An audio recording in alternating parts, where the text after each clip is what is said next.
Hello, friends. This is Dave Hurwitz, executive editor at ClassicsToday.com, here with Ask Dave. And the question comes from Fred number something. I don't know how you people do the comment things with your real names and fake names and whatever you do. I prefer real names. You can always sign your comment with a real name so that I can reply to a person rather than Outer Galaxy Lounge. Hi over there, whoever the hell you are. Anyway, look, this is the question. How did you first encounter or get into Sibelius? Was it from your mother or some other source? Well, it's actually kind of a fun story, so I thought I'd let you know what it was. Yes, thank you, Mom.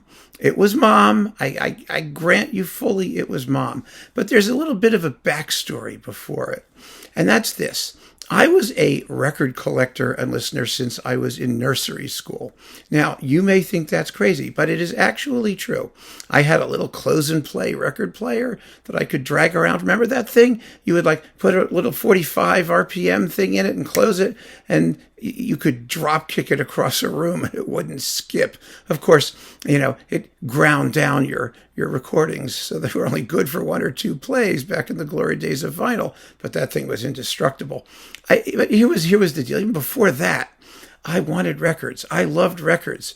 When I was a little kid, a really little kid, I was, some kids have security blankets. That was my brother. I sucked my thumb. I was a thumb sucker. It was giving me buck teeth. And I had a little sore because of it on my thumb. And the doctor said that I should stop. And how do you get a kid to stop? Well, I made a deal with my parents. I told them that if they gave me the latest Peter, Paul, and Mary record, I would stop.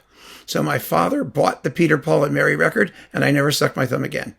And that's a true story. It's exactly what happened. I was already into it by the time I was like 3, 4, something like that. It was really kind of crazy. But yeah, that was me from a very early age.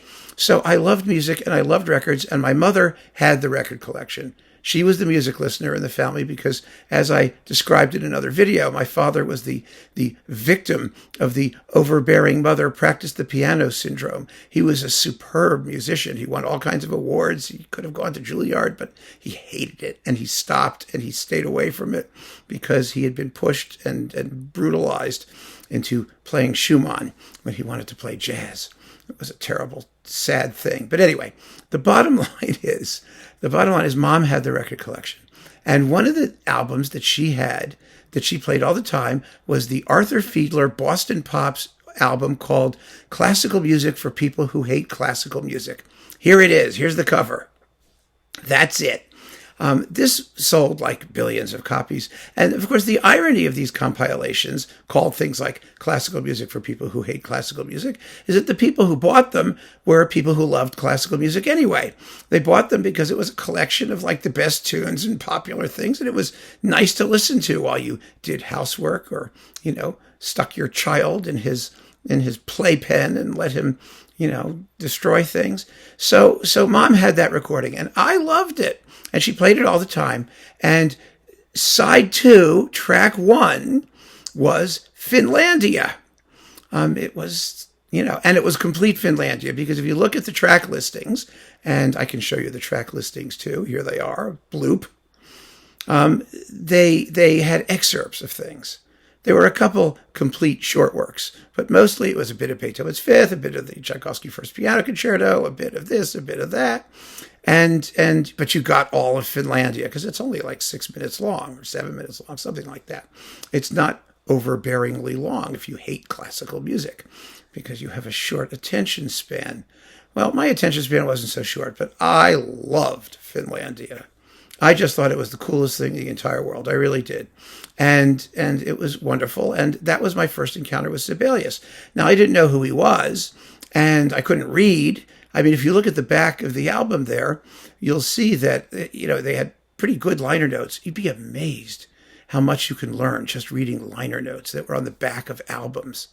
That was an incredible education. Really an incredible education, one which has largely gone by the wayside, especially if you're into streaming and stuff. You wind up knowing nothing, frankly. It is so helpful to have some just basic facts.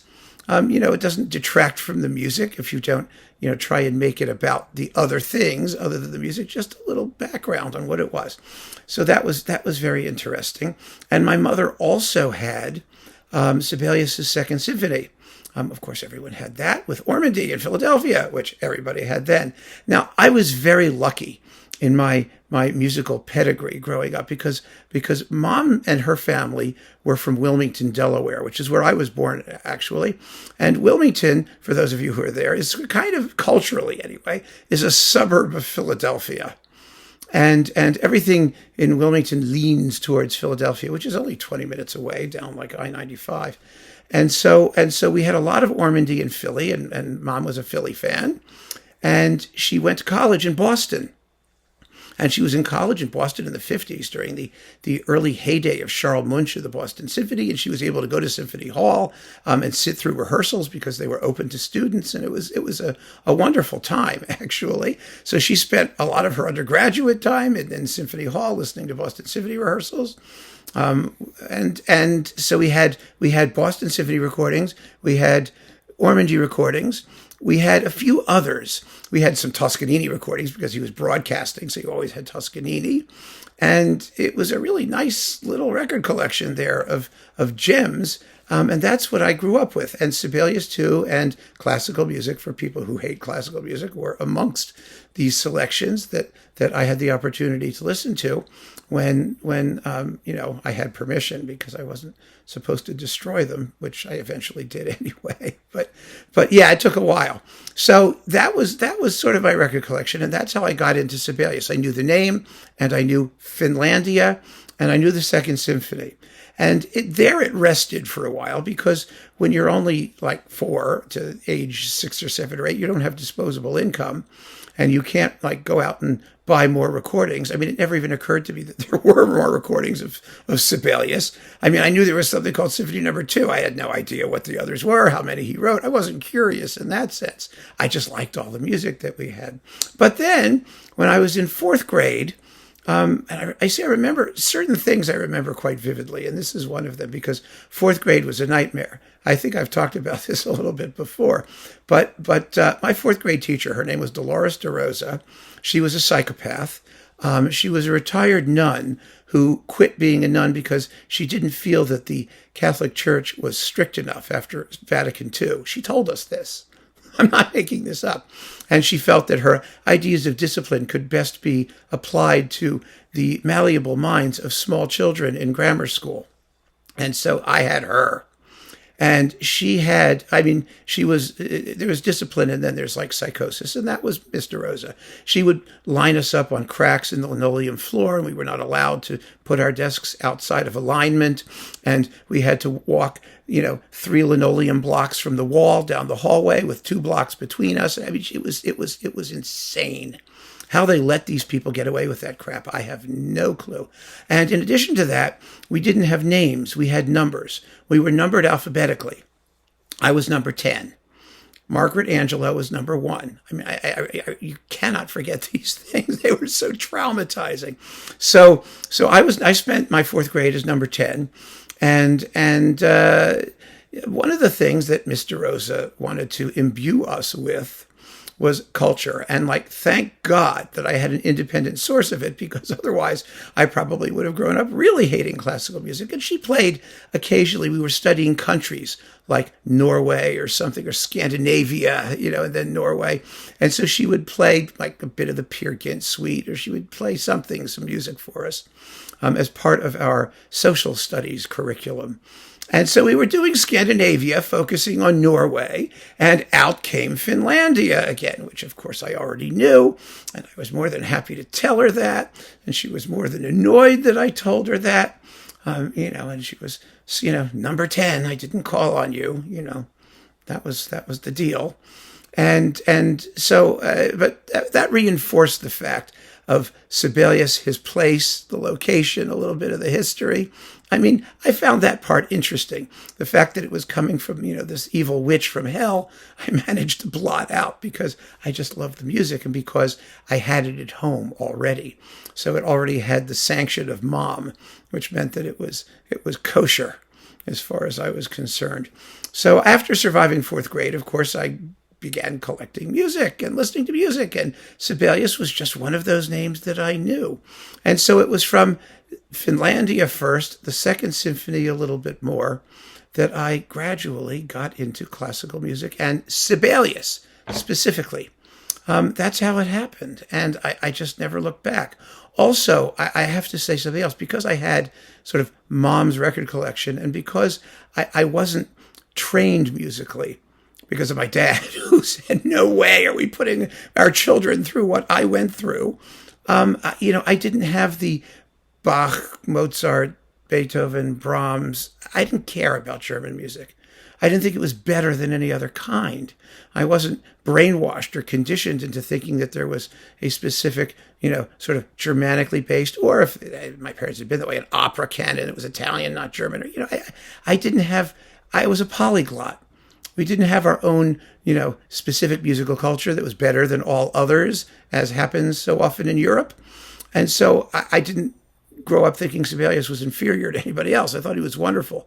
And in fact, in the English-speaking world, Sibelius was respected not just because his music was marvelous, but because he was a kind of a model of what a really talented guy in a small country could do to raise the reputation, really, of the whole nation and of its music and all that stuff, which, America is a country in search of a culture, musically.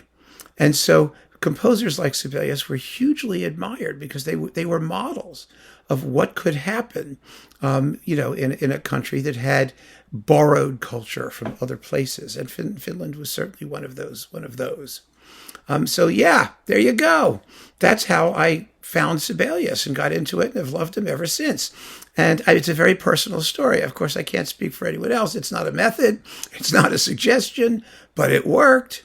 And it just goes to show you that even a small work like Finlandia, which, now we're all sophisticated Sibelians, says, oh, it's just this sort of potboiler, the most popular piece, which has to be inferior, has nothing to do with any of those things. First of all, it's not inferior to anything. Second of all, popularity doesn't make anything inferior. I think it makes it better, actually. It makes it popular. It has those qualities, and it has them to a supreme degree, which makes it a masterpiece of popular classical music, a category all its own. And so I really, that's the story. That's the story. I hope it helps. I hope you get something out of it. And keep on listening, friends. Thanks for asking. It was a lot of fun remembering those things. It really is, because I had a very happy childhood in music, to which I owe my mother and father quite a bit. And Dolores de Rosa, absolutely nothing. So farewell from number 10. The scars are still with me.